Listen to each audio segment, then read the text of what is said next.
Today we're going to be looking at Iroiro in the color Pastel Bubblegum Pink.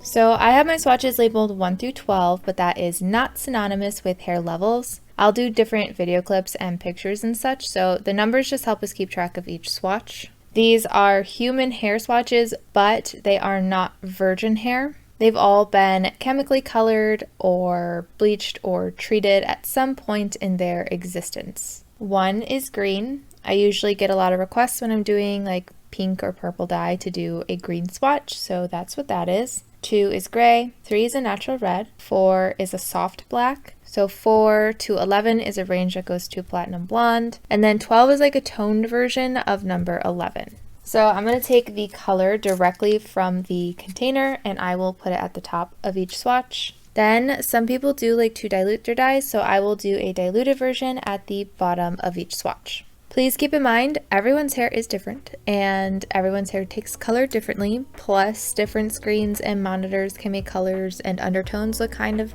different as well. So please just use my video as a reference for how this could possibly turn out for you.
For the diluted section, we're gonna do a 1 to 2 ratio. So that's gonna be 1 part of the color to 2 parts diluter. If you're unsure what diluter is, I always just like to quickly say that it's something that lightens the color of a semi-permanent dye. Usually each brand will sell their own version of a diluter if that makes you feel more comfortable to use one. But to keep things consistent between my videos, I always just use a plain white conditioner for diluting.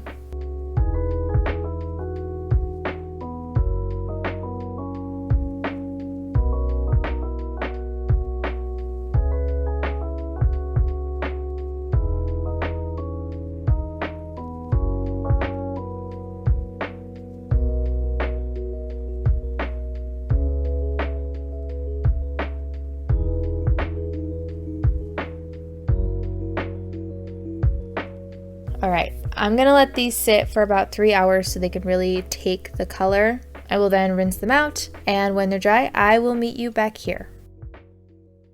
This is one of those colors where the lighting and the angle can play a big role in how it looks. At the current angle that I'm looking at these, they pretty much all look extremely warm toned, almost like a peachy pink. But at different angles, I've noticed that it looks a little bit less warm and closer to a pink, especially the number 12 and the number 2. One thing I was not expecting was just how bright this is, especially on the number 11. It's practically almost a neon. It is insanely bright. I did test it out and it does glow under a black light as well. I will show that a little bit further on in the video. So number 1 was originally green. I don't think this works over green that well, even on the direct dye. I think it's just a little bit too 2 pastel to cover the green, and what did dye just kind of looks very muted, almost kind of muddy though. So I personally think of colors kind of like 2 and 12 when I think of bubblegum pink, so those happen to be my personal favorites. I love just how cool toned it looks over the number 2, and interestingly enough, I don't feel like there's that big of a difference between the direct dye and the diluted section for most of the swatches. I think it can be hard diluting a dye that's already pretty light. But to me, especially number 2, it is hard to tell. Number 3, I think the warm tones in the natural red hair did kind of help to pull out some of those pinks, because looking at 6 and 7, which are kind of in a similar depth to the natural red, they almost have a slightly more peachy look, especially the number 7, whereas I feel like I personally can see a little bit more pink on the number 3. But I do like to give a disclaimer always that if your hair is virgin hair, which means it's never been colored or chemically treated at all,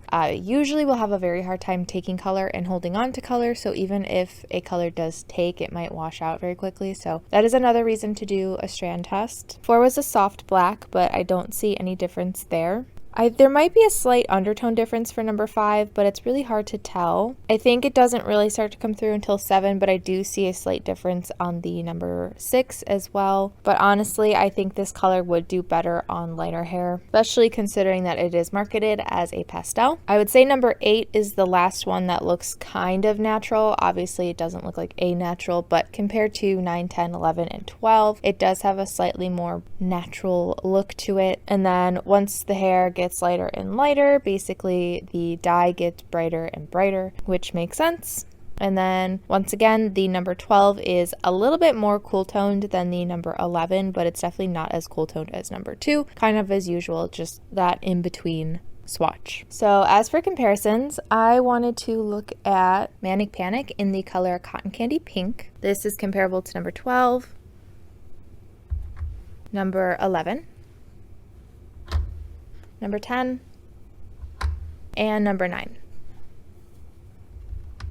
The Cotton Candy Pink is quite bright as well. I would say the brightness is comparable to the Pastel Bubblegum Pink. It's just that the undertones are quite different. The Cotton Candy Pink is obviously, hopefully obviously, much cooler in undertoned. Therefore, it doesn't have as much variation in different lighting compared to the Pastel Bubblegum Pink. I feel like the Cotton Candy Pink almost always looks quite cool toned, whereas like I said earlier, the Bubblegum Pink can look cooler in some lightings, warmer in other lightings.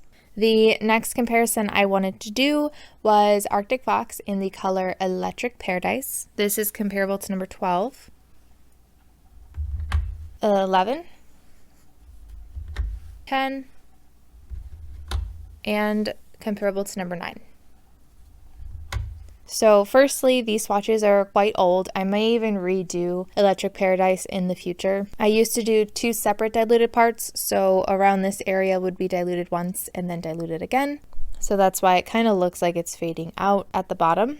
This one's a little bit harder of a comparison. I'm not sure if it's the color of Electric Paradise, but it almost looks like it's brighter than the Pastel Bubblegum Pink. The Electric Paradise is definitely much more warm toned in comparison to the Cotton Candy Pink. Now this one I would say has the most variation in lighting, because in some lightings Electric Paradise does look very cool toned, and in other lightings it can look very warm toned. Like in this lighting that I have right now, which is like a ring light, it looks quite warm, but the warm comes from a more reddish orange pink whereas the Pastel Bubblegum Pink looks closer to more of just like an orangey pink, if that makes sense. And then on the Platinum Blonde swatch specifically, I kind of feel like the Pastel Bubblegum Pink looks lighter. I don't know if it actually is, because if you look at the 9 and 10, they don't look as far off from each other in lightness as they do on the Platinum Blonde swatch. I think that might be an illusion, but generally speaking, these kinds of colors that are a little bit lighter and more neon, they tend to work better on lighter hair anyways. So now I'd like to get into the before and after clips. Those, as well as anything you see past this point in the video, will all be done in natural lighting.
I hope this video helped. If you have a request, I do have a link below to a Google form you can fill out. Just remember, I only do brands that do not test on animals. Thank you so very much to my patrons, and thank you for watching, and I hope to see you in my next video.